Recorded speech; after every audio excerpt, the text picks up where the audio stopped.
Santa's Little Helpers, Jacob Hester and Matt Flynn are taking over Off the Bench, presented by All-Star Toyota. Tune in for some naughty and nice sports talk this Christmas season. Live from Raising Cane's studio, here's Jacob Hester and Matt Flynn.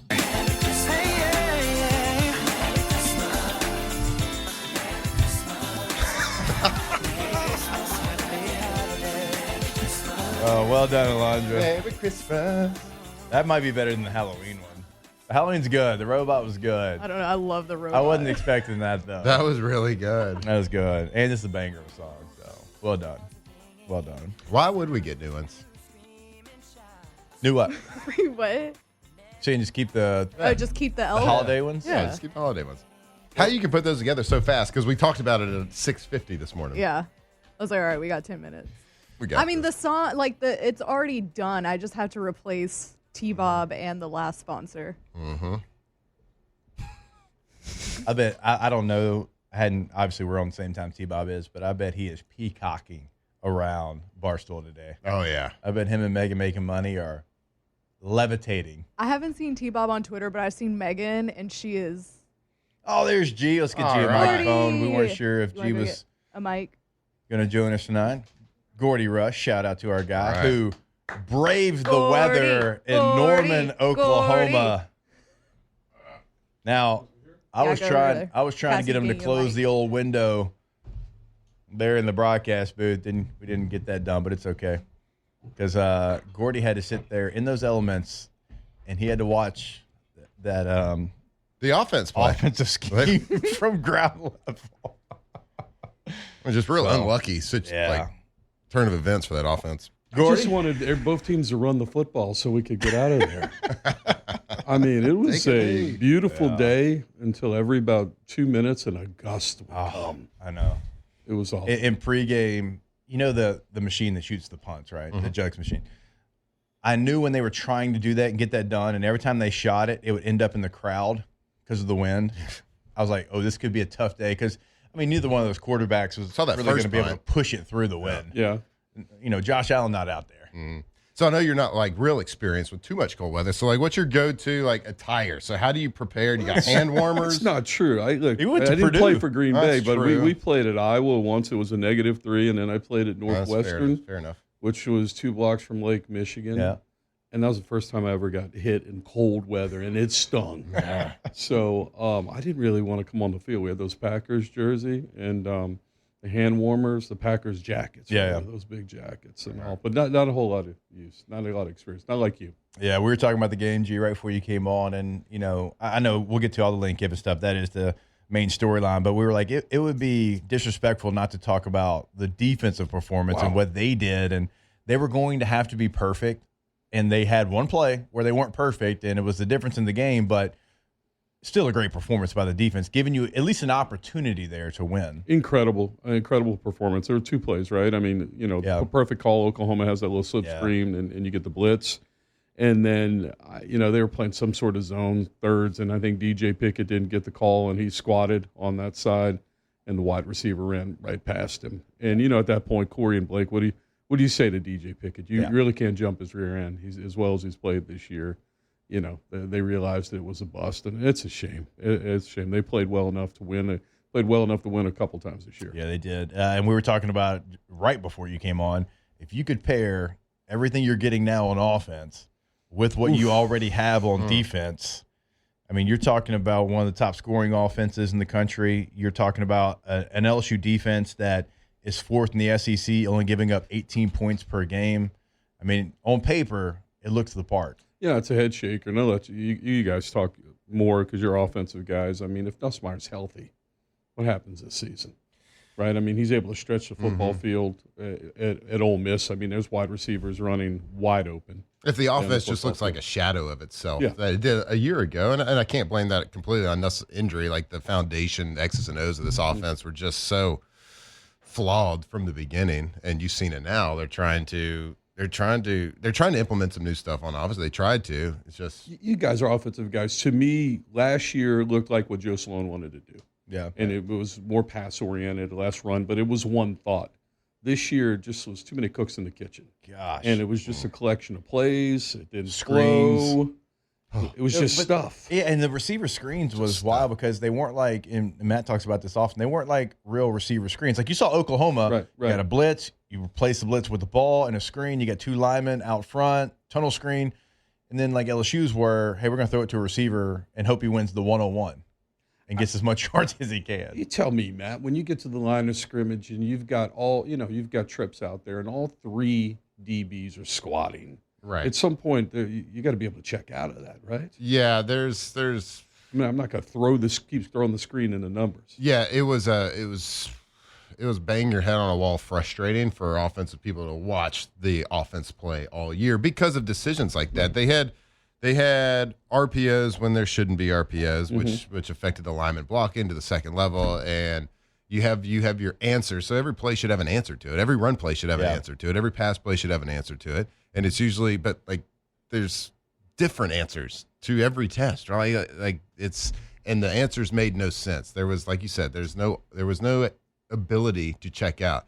And even in this day and age where like college teams look to the sideline, right. Like every time they looked to the sideline, the play that was called in or relayed in was usually wrong. And and it was just, they were so, they got out of running plays early on so fast at any look, at any like deception that the box might not be clean, that the count might not be clean to the right side of the running game. And that was all those timeouts that you saw where Nussmeier and Brian Kelly would argue about it because he was saying, just run it.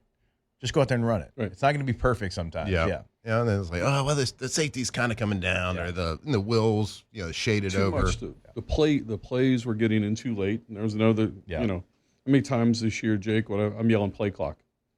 Mentioning play clock. I mean, we're at 9. We're breaking the huddle. It's at 9. Yeah. You got a rookie quarterback in Van Buren that's on the road at Oklahoma, and you're going to get him in the line of scrimmage at 9, knowing that he's got some sort of – he's at least got to read half the field, got this play in half, or do something. It was frustrating to watch this year. Guess what? We don't have to worry about it anymore. No. We got Lane. No. And one thing Lane's always – no matter where he's been, no matter what the situation – he can call a game. No. I mean, one of, if not the best in college football.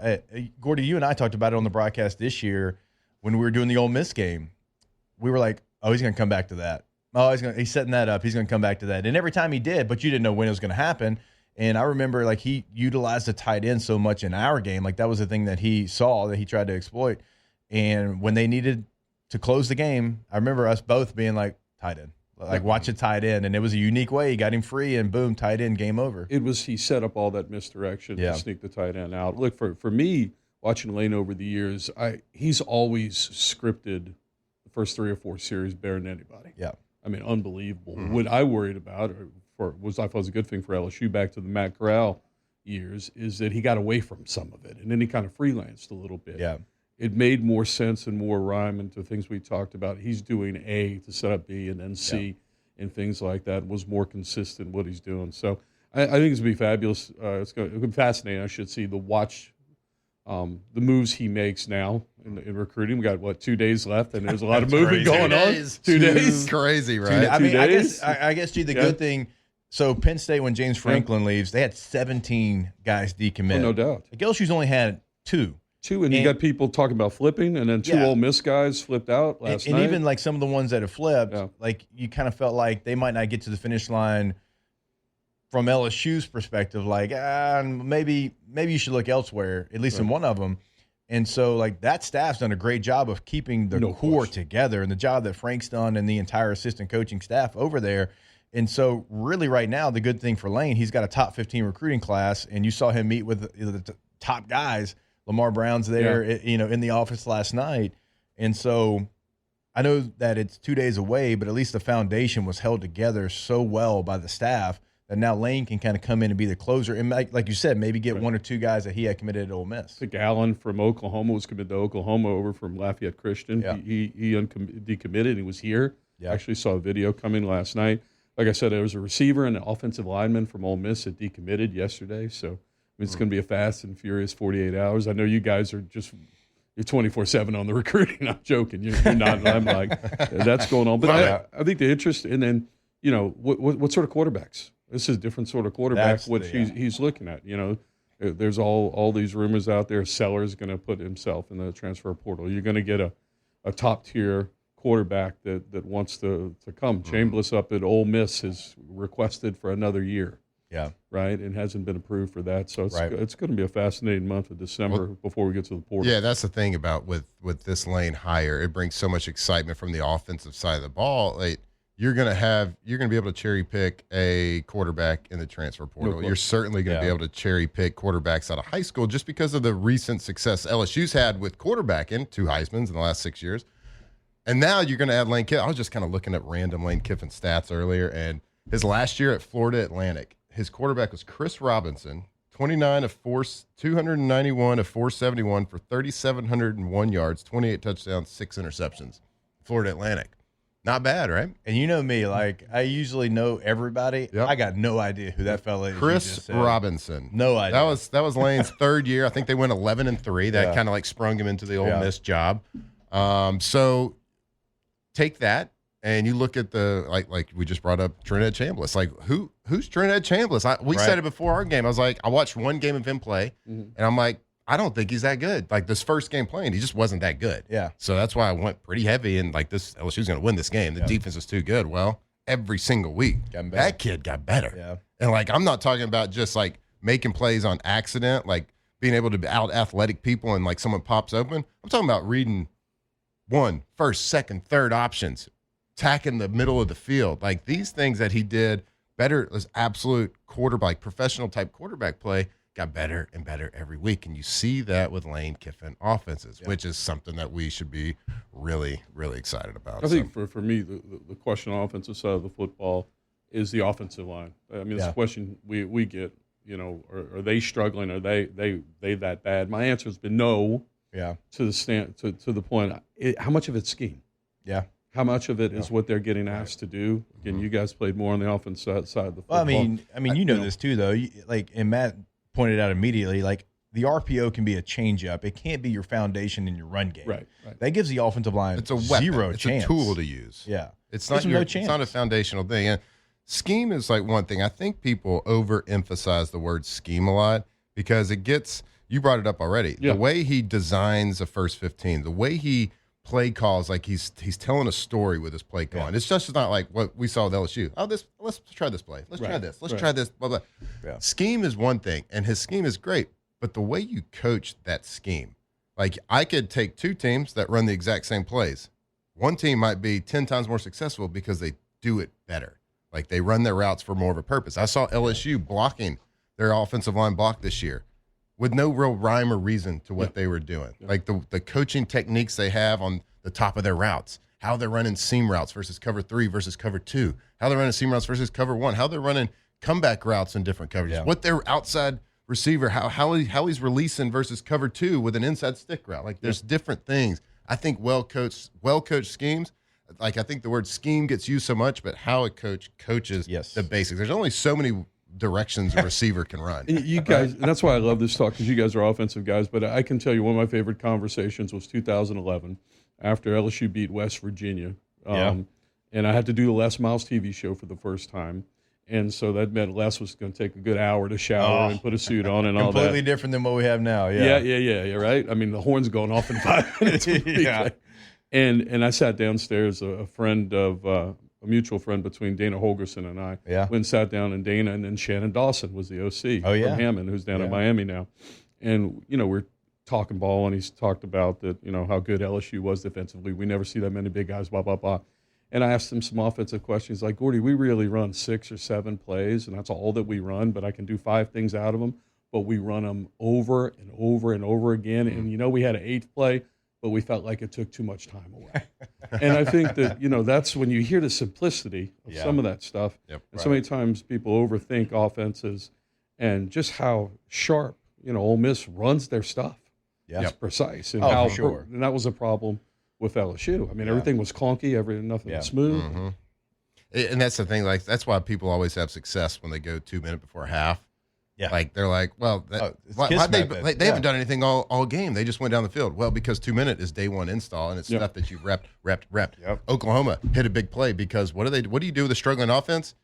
You up the tempo. Right, and you confuse the defense. You run a base. You hit a seam route. Like how many? They probably ran that play 10 times that game already. But you rush it. And that wasn't the primary route. I mean, that was he just. And Mateer came back to it. Mateer did a nice job. Yeah, he saw it. And also the thing about Lane's offense that we've talked about a ton here on the show when we're talking about Ole Miss, but certainly we'll get more into it. The thing I love about the run portion of it is he wants to run the football. Oh, no question. And he's very diverse in the run game. It's not going to be inside zone 89% of the time. It's going to be power, which LSU football didn't run one this year, which is fascinating to me. We couldn't go a series without running a power when we played. Counter, inside, outside zone, stretch lead. I mean, everything's up. One thing I would say, one critique I've always had for Kiffin's offense is his quarterbacks take hits. Yeah. I mean, Matt Corral, by the time he got to us, was limping. I remember he ran it for like 18, 19 times at Tennessee. Jackson Dart took hits. Yeah. You know, Champ's not a big guy. I'm surprised the amount of hits he hasn't taken this year. Yeah. Yeah, I don't know if we can blame Kiffin for Jackson Dart from what we've seen from Jackson with the Giants so far. That's fair. That is completely fair. Shout out to Verge Osbury as well. Yes. I mean, Verge had a target, was not going to be denied, stayed on the target, was calm in the process. I mean, I had the chance to fly up to the game with him, and, man, there was no panic. It was smooth sailing, and he felt confident in what was going to go down, and I was impressed just, sitting a couple feet from it and watching it all play out, And Verge said, he's like, we're going to get the best coach in America, and he had one guy, and he honed in on that guy and got the guy. Yeah, shout out to Verge. As good of friends as he is with Scott Woodward, to go through that and all the political and everything else to stay focused on that target. And being around it last weekend down the locker room for the Western Kentucky game, Buddy felt confident that they were going to get Kiffin. They felt like there was Kiffin, and in their minds there was a big enough drop and it'd be a harder sell for Drink, who we both like. Yeah, right. I like Eli Drinkwitz. I think he's a fantastic football coach. Would it be a hard sell to say here we're going to pay Eli $11 million a year after we paid Brian Kelly $54 million to come down here and pay us $5 million a year? Everybody let me know what they felt about I like Drake. I think he's a good coach. But to your point, it was Kiffin. Then there was a drop in a lot of people's minds. I think they were all, we got to have Kiffin. Yeah, we're all in on which Kiffin. I can appreciate. You're like, hey, this is the guy. I'm not going anywhere else. This is the only direction I'm going in because I feel confident enough. And look, Verge is a new athletic director. Yeah. He's been doing something here at LSU for 30 years after he's done playing. Like, he's been in every aspect of the athletic department. He has seen how things play out. And so, he's new to the athletic director title, but he's been involved in this for a long time. No, absolutely. He's been involved. He has a great relationship with Jimmy Sexton. Yeah. And kudos to Verge for that. But it was a fascinating week. From everything from Drinkwitz to taking the Missouri deal. Once the chips started to fall, you felt better and better about Lane coming here. And I just shake my head at the Auburn situation. I mean, John Summerall's wife went to Auburn. Yeah, I think he's from Huntsville, I believe. Yeah, he's from Huntsville. Auburn's much a more attractive job, and just apparently John Cohen wanted them to take DJ Durkin and staff and what have you. And when the market is that, the demand, you have a low supply of coaches, and you have that much demand on them, and then for them to pull Alex Golish out at 1 a.m.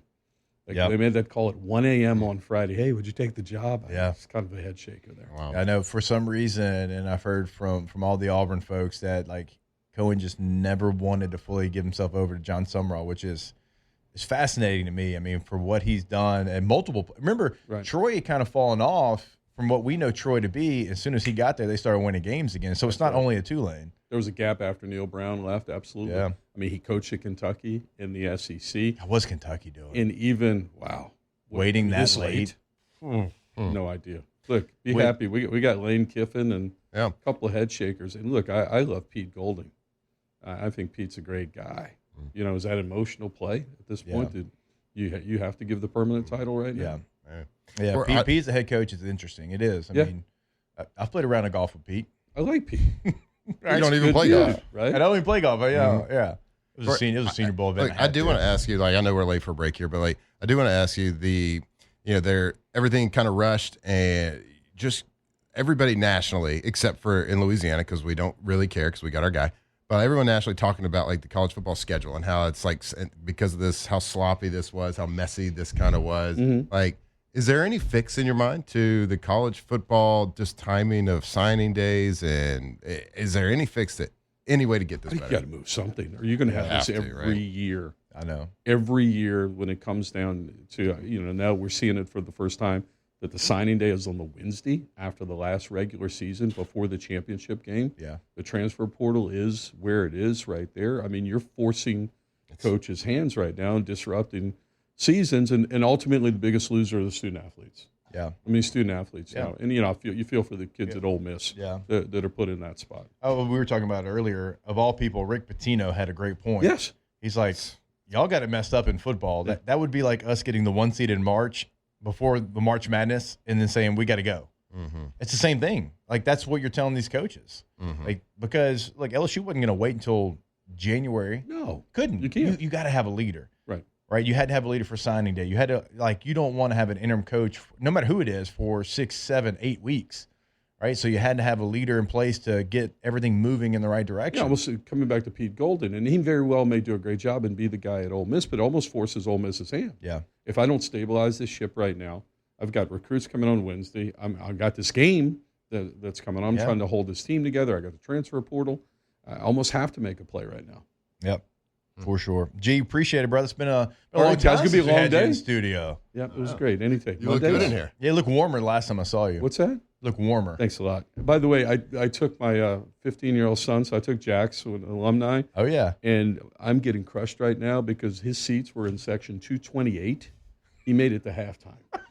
Wait, He made it to halftime. Where'd he go? 228 was the Yeah, upper. absolutely. He went back to the pre-party. And sure. poor kid was shriveled. And so if I get a call for child abuse or something today, I might need y'all to bail me out. Yeah, hey, I'll vouch for you. Thank I'll you. vouch for you. I appreciate I'll throw it on Lou and the equipment staff for not getting him a parka. It's his fault. It's all definitely Lewis's Lou's fault. No question. Lou and Maui, it's their fault. G, appreciate it, brother. All right, we'll take a break. We do have Ross Dellenger joining us in about 10 minutes from now. I mean, Ross had this story covered. I mean, he was boots on the ground in Oxford, so looking forward to that conversation with our guy, Deli, coming up in 10 minutes. More OTB when we come back here live from the Raising Cane's studio. Off the bench.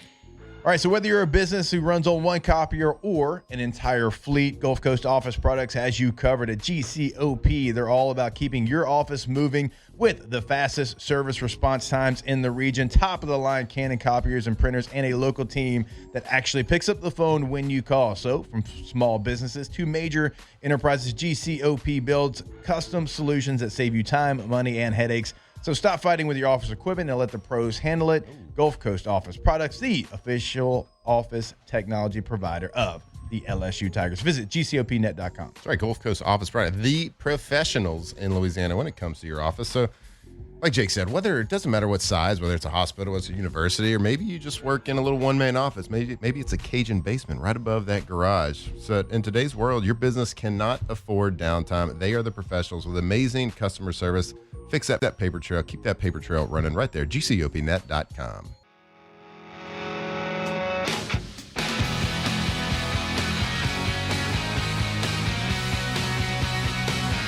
From the locker room to the airwaves, it's Off the Bench with Jacob Hester and Matt Flynn.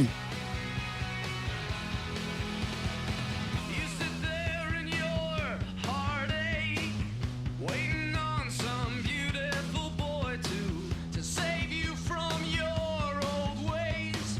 You play forgiveness, watch it now, here he comes. He doesn't look a thing like Jesus, but he talks like a All right, welcome back in OTB. Want to remind you about our friends over at Rouse's, Rouse's.com. And yeah, we're giving you a website for a grocery store because we want you to go there, find the one that is nearest you, and also check out those weekly specials they've got going on. Hopefully, you took full advantage of all the things they've got for the holidays and Thanksgiving, but obviously, they're going to have those same things for Christmas, for New Year's, and all the great traditions we have during the holiday season. I mean, today's a Monday. You know what we do here on Mondays in Louisiana? Oh, eat food. Yeah, what kind of food? Good food. Alondra? Mondays Louisiana in Louisiana? Red beans? Yeah, thank you. You're welcome. I'm glad one Texan's paid attention the whole time I don't they lived subscribe to And that. you've been here longer than me. here. Wow. Dev, I'm sorry if you heard that. I know that probably just hurt your heart. But yes, we eat red beans here on Hot Monday. take. so Red you can beans are get those. trash.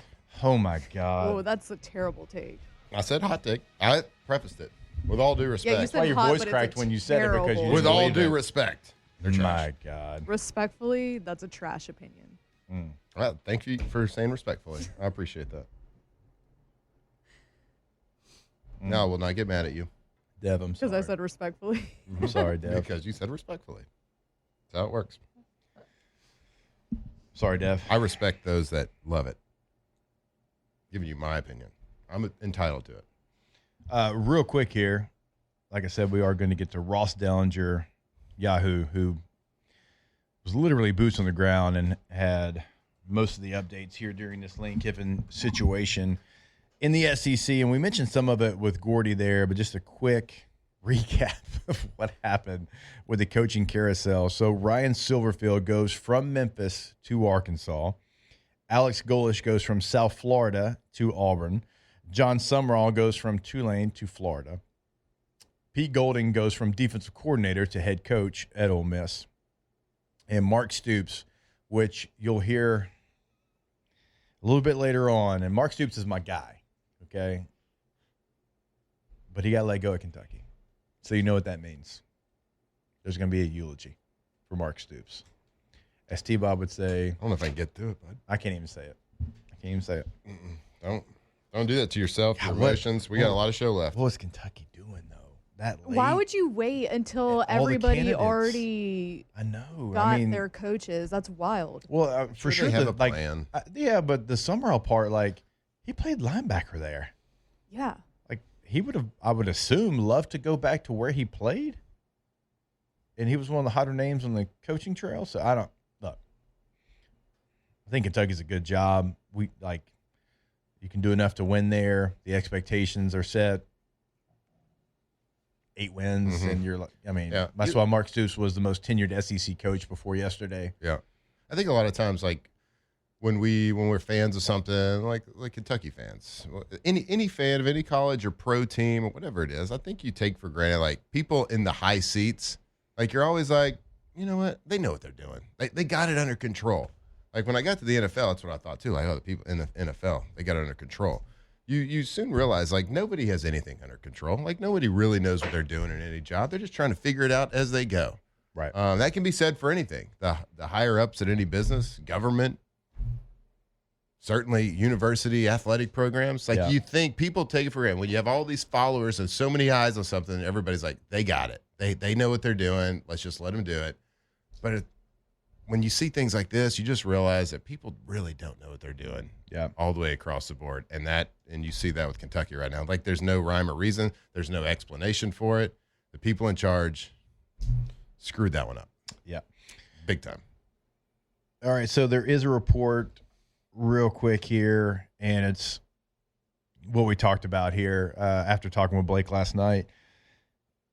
It does look like he is LSU defensive coordinator Blake Baker will stay on staff in Baton Rouge. Yeah. Let's go. Hell yeah. Big win there. I'm trying to see who had this first. Is that real? CBS Sports. CBS Sports. They know. They know. CBS Sports knows. Yeah, like I said, when Blake told me that last night, I'm like, if you get my hopes up, I'm going to be real bad. No. Can we play Let Celebrate? me get that Corey. Can we Let me get Celebrate? that Corey. I would assume with this news, like, it's pretty much like, yeah. I mean, because Blake and that staff have a really good relationship on that side of the football. So this is incredible news. Yeah. Lane Kiffin, Blake Baker, let's ride. Let's ride. Are you kidding me? That's awesome. I'm so excited. That was like the one thing we wanted all coaches, any coach coming in. Yeah. We kind of understated it here because we didn't really know. Yep. Oh, here we go. Come on. Turn it up. Blake Baker staying, baby. Per CBS. Ooh.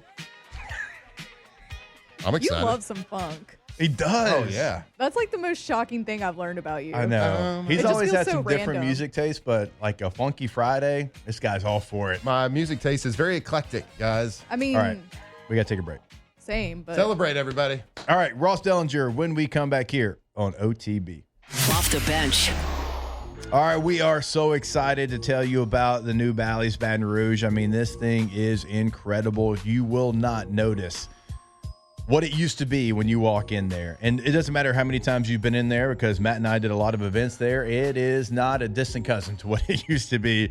It got an upgrade, and it is really something that is bringing firepower to downtown Baton Rouge. And I cannot wait for y'all to go check it out. The casino floor, 25,000 square feet, Vegas style casino. They've got 5 brand new restaurants in there. They've got an incredible, every room has been touched hotel and upgraded and renovated. They got suites that overlook Tiger Stadium. You will be blown away by the new Bally's Casino and Hotel in downtown Baton Rouge. Sorry, you can actually go follow them on Facebook, Instagram, whatever, at Bally's Baton Rouge. Like, we got to take a walk there. It is absolutely incredible. Renovated, fully renovated, 10-story Bally's Baton Rouge Hotel right there next to the casino. Go check it out. Bally's.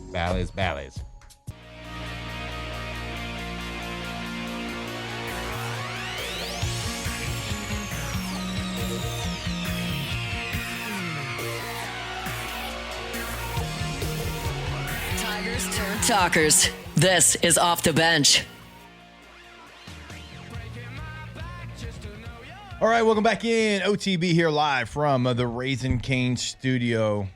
It's always our pleasure to welcome on our next guest. It is our guy, Ross Dellenger, Yahoo Sports, at Ross Dellenger is the handle on social media. And hopefully you were following him over the last couple of days, because he was all over Lane Kiffin and him finding his way from Oxford to Baton Rouge. Delly, what's going on, brother? How you doing?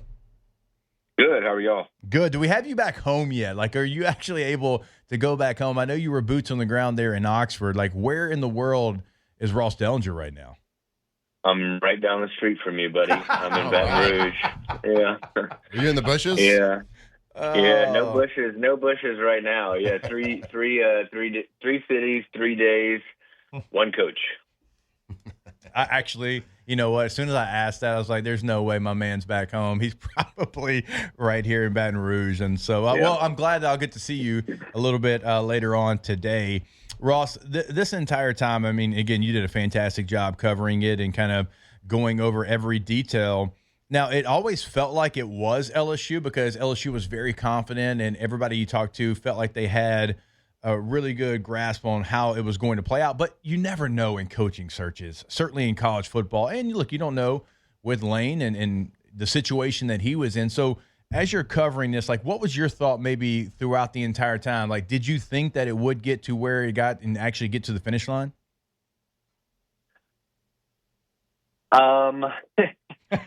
You never know with Lane.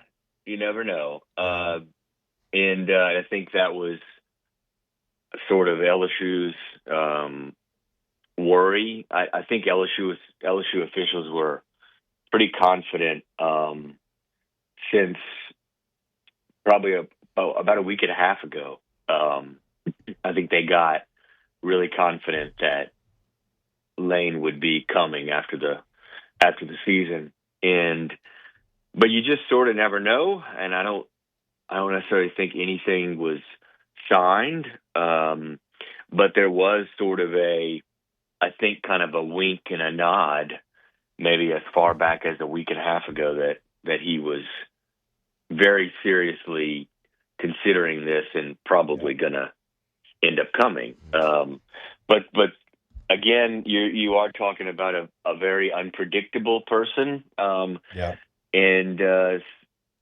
so there were plenty of LSU officials who, especially during and after the Egg Bowl last Friday, were worried that there could be some kind of change of heart and all that. So there was always that in the back of, I think, everybody's mind in Baton Rouge. But he obviously followed through in the meeting Saturday night, where I wasn't quite in the bushes. I was in my car. I was in a parking lot looking over the bushes, I guess you could say, at the chancellor's house where they were meeting. And it was after that meeting that really things got more finalized. Yeah. LSU scheduled the 2 planes to come down or come up and pick him up in Oxford. So everything sort of kind of that's when you sort of knew that Saturday night that it was a definite. Ross, as messy as everything kind of seemed to be from us just kind of watching from the outside, do you think that Of course, Lane wanted to be here, and that was pretty understood as everything kind of unfolded throughout this whole process in the last couple of weeks. But do you think that he honestly believed he was going to get the opportunity to continue to coach his team, even though he was going to leave? I do. I do.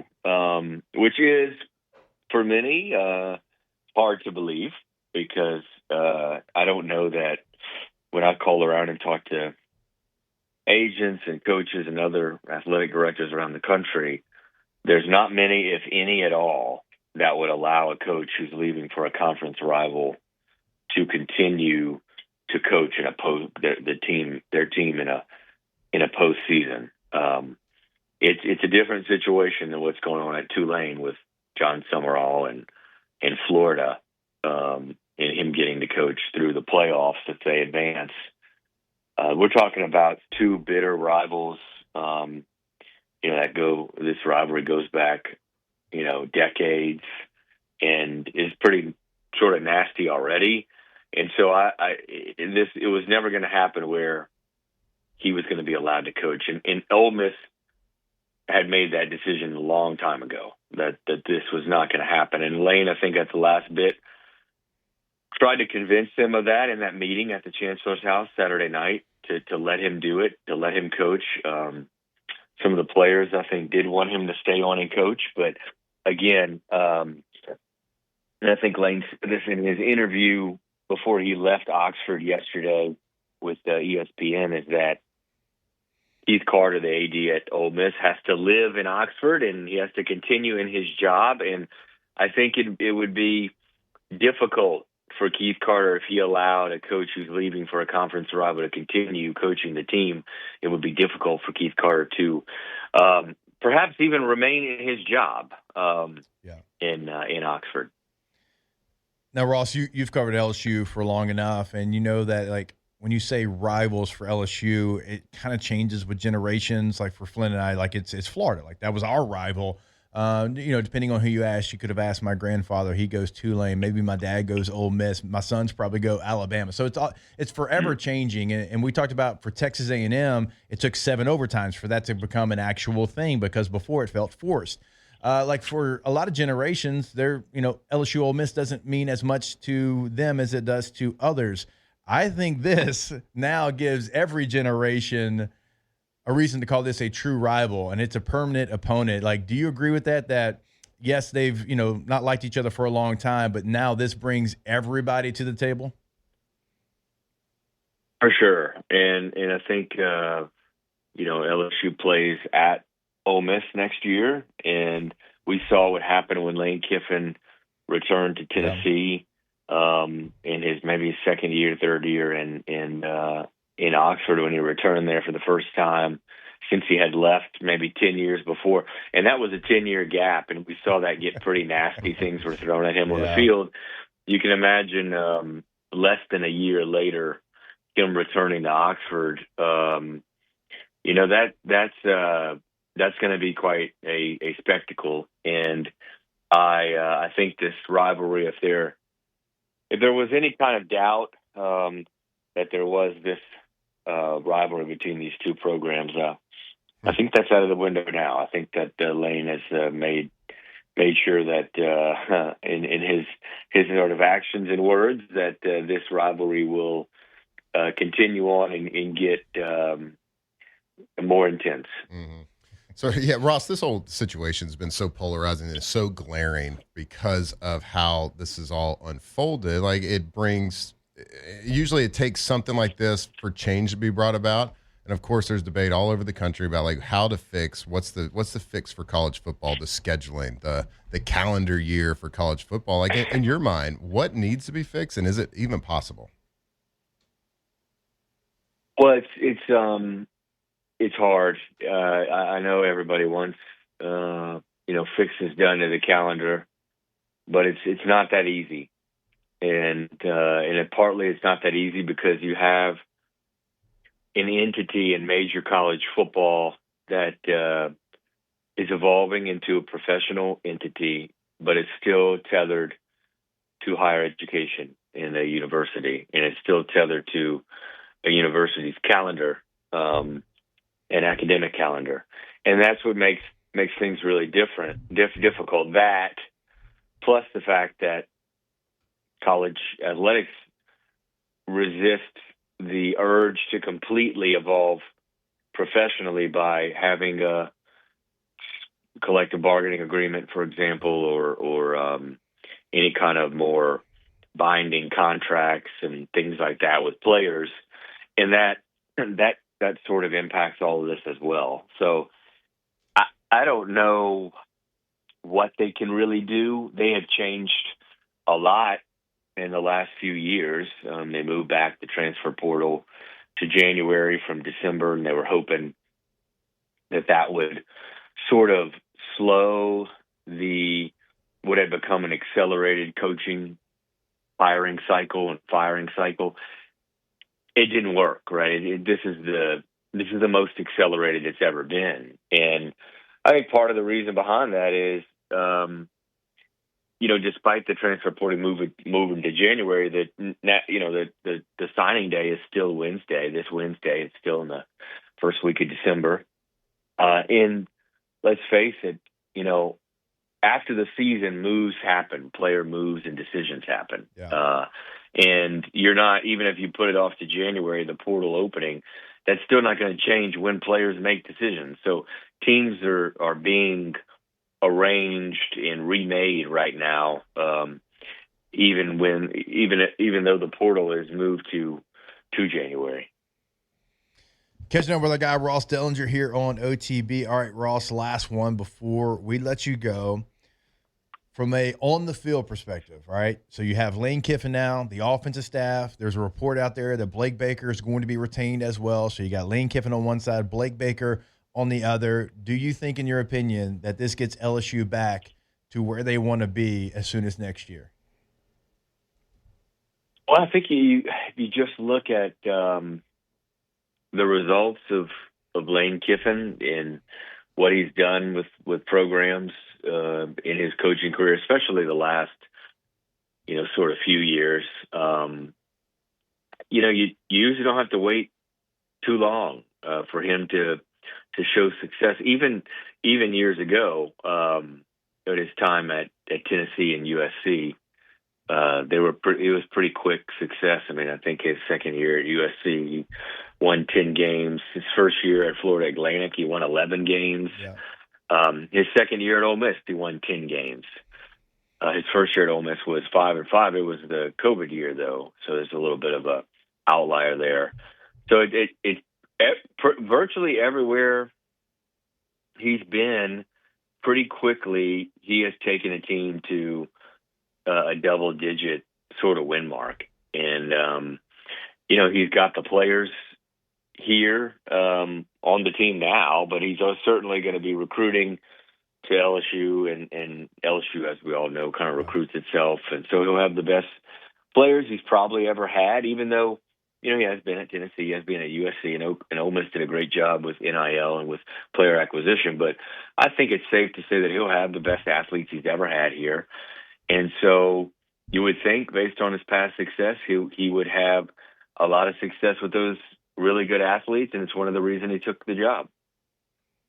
All right, there he is, our guy Ross Dellenger. I mean, had this thing covered from every angle. Does a great job for Yahoo Sports, as you already know. At Ross Dellenger is the handle. Give him a follow there on social media. Ross, we appreciate it, and I'll see you here in a couple hours, brother. All right, guys. See y'all later. All right, man. Ross was not in the bushes, in his car behind looking the over bushes, the bushes. looking over said bushes. He need to get his ass to the bushes today. Cobble would never. My guy was boots on the ground, to say the least. Stopping traffic, just sitting there, middle of the road. Great videos. Mm-hmm. Great videos. I mean, the zoom on that camera alone. I swear, if you're a coach, if you're in that building, don't pick your nose. You're going to get caught. I mean, it really was. I mean, shout out to our guy Cobble. I mean, he did a great job you weren't going to be in that building. He wasn't going to see you. All right, we got to take a break. We're long for a break. Bye-bye. Sorry. Off the bench. All right, go Tommy's, Geaux, Tommy's. Hey, yo, Tommy. With a Y, go Tommy's.com. Tommy's windows, doors, and also siding. They are the best. You'll clearly see the difference when you go to the website. You'll see the awards, banners, year after year after year. They are the best of. 2025 in the Advocate, best windows in Baton Rouge. That goes to Tommy's and the team. GoTommys.com again is the website. Check out testimonials, past client results, all right there on the homepage. Tommy, member of the Golden Band from Tigerland. He is also LSU through and through.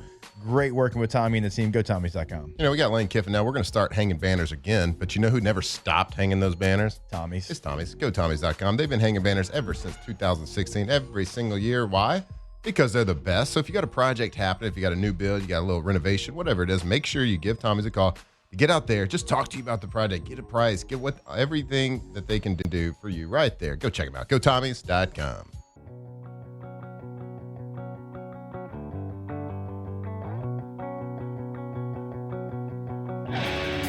Locked in on LSU football 24/7. You're listening to Off the Bench.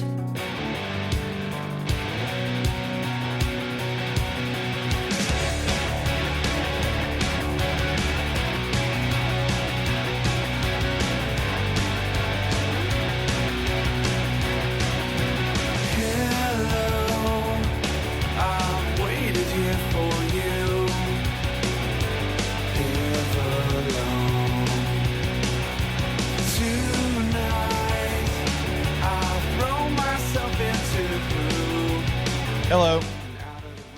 My bad. 30-second segment here. That's my bad. Look, I told you today. I warned you, and we've been pretty good except this segment. I told you today. It's Gordy's fault. It's the boss's fault. Blame it on the boss. We're along with Gordy. It actually is Gordy's fault. We had Dellenger, too. You. I mean, and, you know, he was like sorry. all over Real the slow. story. Come on, Deli, get some coffee, buddy. So this is the only one we're going to have today. I do apologize. We'll be back better than ever for the next hour. incredible. I promise you it's going to be the best hour you've ever heard. In your life. Off the Bench. All right, when your Possibly the greatest project hour of radio ever. demands precision, experience, and a team that gets the job done the right way the very first time, that's when you call Pala. For more than 50 years, Pala has been a trusted leader across the Gulf South in industrial construction, maintenance, fabrication, and specialty services. No matter the size or the scope of your project, you deserve a partner with proven results and a commitment to excellence, and that is Pala. You can visit them online. Go to their website, that's palagroup.com, and see why industry leaders rely on Pala to keep their operations moving. It is Pala, built on safety, backed by experience, and driven by results. Yeah, for over 52 years. That's a long time. Pala's Older than me, bud. Yeah, buddy. Pala's been built, not by myself. Pala's been building with confidence and building the Gulf Coast. So from a steel fabrication, precision piping, to helical piles, tanks, vessels, industrial construction, and maintenance, Pala delivers results you can trust right there. Employee owned. Go check them out, palagroup.com.